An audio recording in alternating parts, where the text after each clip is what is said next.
ನೀವೇನಾದ್ರೂ BPL ration card, APL ration card, Antyodaya ration card, ಒಟ್ಟಿನಲ್ಲಿ ನೀವು ರೇಷನ್ ಕಾರ್ಡ್ಗೆ ಹೊಸದಾಗಿ ಅರ್ಜಿ ಸಲ್ಲಿಸುವವರಾಗಿದ್ದರೆ ಈ ಮಾಹಿತಿ ನಿಮಗಾಗಿ. ಹಾಗಾಗಿ ಈ ವಿಡಿಯೋನ ನೀವು ಎಲ್ಲೂ ಸ್ಕಿಪ್ ಮಾಡದೆ ಕೊನೆವರೆಗೂ ನೋಡಿ ಸಂಪೂರ್ಣ ಮಾಹಿತಿಯನ್ನ ತಿಳಿದುಕೊಳ್ಳಿ. ಹೌದು, ಪ್ರಮುಖ ದಾಖಲೆಗಳಲ್ಲಿ ಪಡಿತರ ಚೀಟಿ ಕೂಡ ಒಂದಾಗಿದೆ. ಇದರಲ್ಲೂ ಹಲವು ವಿಧದ ಕಾರ್ಡ್ಗಳಿವೆ. ಅಂದ್ರೆ APL, BPL, ಅಂತ್ಯೋದಯ ಹಾಗೂ ಆದರ್ಶ್ ಕಾರ್ಡ್ ಅಂತ. ಇದೀಗ ಈ ಕುರಿತು ಮಹತ್ವದ ಅಪ್ಡೇಟ್ ಒಂದನ್ನ ರಾಜ್ಯ ಸರ್ಕಾರ ನೀಡಿದೆ. ಹಾಗಾದ್ರೆ ಅದೇನು ಎನ್ನುವ ಸಂಪೂರ್ಣ ಮಾಹಿತಿಯನ್ನ ನೋಡಬೇಕಾದ್ರೆ ಈಗಲೇ ಈ ವಿಡಿಯೋಗೆ ನೀವು ಲೈಕ್ ಮಾಡಿ ಹಾಗೂ ನಮ್ಮ ಚಾನೆಲ್ಗೆ ಸಬ್ಸ್ಕ್ರೈಬ್ ಮಾಡಿ, ಪಕ್ಕದಲ್ಲೇ ಬರುವ ಬೆಲ್ ಐಕನ್ ಕ್ಲಿಕ್ ಮಾಡಿ. ಹೌದು, ರಾಜ್ಯದಲ್ಲಿ ಇಷ್ಟು ದಿನ ಹೊಸ ಪಡಿತರ ಚೀಟಿಗೆ ಅರ್ಜಿ ಸಲ್ಲಿಸುವ ಪ್ರಕ್ರಿಯೆಯನ್ನ ನಿಲ್ಲಿಸಲಾಗಿತ್ತು.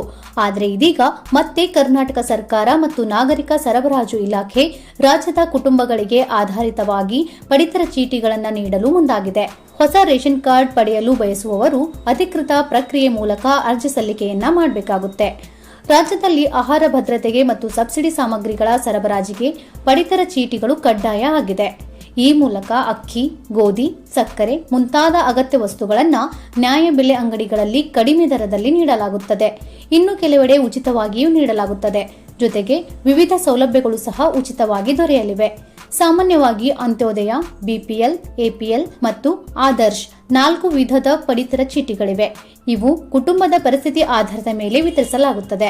ಇನ್ನು ಹೊಸ ರೇಷನ್ ಕಾರ್ಡ್ಗೆ ಅರ್ಜಿ ಸಲ್ಲಿಸಲು ಇರಬೇಕಾದ ಅರ್ಹತೆಗಳನ್ನು ನೋಡೋದಾದ್ರೆ, ಹೊಸ ರೇಷನ್ ಕಾರ್ಡ್ ಪಡೆಯಲು ಅಂದರೆ ಅರ್ಜಿ ಸಲ್ಲಿಸಲು ಕನಿಷ್ಠ 18 ವರ್ಷ ವಯಸ್ಸಾಗಿರಬೇಕು ಮತ್ತು ಅಭ್ಯರ್ಥಿ ಕರ್ನಾಟಕದಲ್ಲಿನ ನಿವಾಸಿಯಾಗಿರಬೇಕು. ಕುಟುಂಬದ ಯಾವ ಸದಸ್ಯರಿಗೂ ಹಳೆಯ ಪಡಿತರ ಚೀಟಿ ಇರಬಾರದು. BPL ಕಾರ್ಡ್ಗೆ ಗ್ರಾಮೀಣ ಪ್ರದೇಶದ ಆದಾಯದ ಮಿತಿ ಅಂದರೆ ಇನ್ಕಮ್ ಸರ್ಟಿಫಿಕೇಟ್ನಲ್ಲಿ 32,000 ಮತ್ತು ನಗರ ಪ್ರದೇಶದ ಮಿತಿ 48,000 ರೂಪಾಯಿ ಇರುತ್ತದೆ. ಅರ್ಜಿ ಸಲ್ಲಿಕೆಗೆ ಆಧಾರ್ ಕಾರ್ಡ್, ಮತದಾರರ ಗುರುತಿನ ಚೀಟಿ, ವಿದ್ಯುತ್ ಬಿಲ್, ಆದಾಯ ಪ್ರಮಾಣ ಪತ್ರ, ಪಾಸ್ಪೋರ್ಟ್ ಗಾತ್ರದ ಫೋಟೋಗಳು ಮತ್ತು ಬ್ಯಾಂಕ್ ಖಾತೆಯ ವಿವರಗಳನ್ನು ಬೇಕಾಗುತ್ತೆ. ಇನ್ನು ನೀವು ಆನ್ಲೈನ್ನಲ್ಲಿಯೂ ಕೂಡ ಅರ್ಜಿಯನ್ನು ಸಲ್ಲಿಕೆ ಮಾಡಬಹುದು.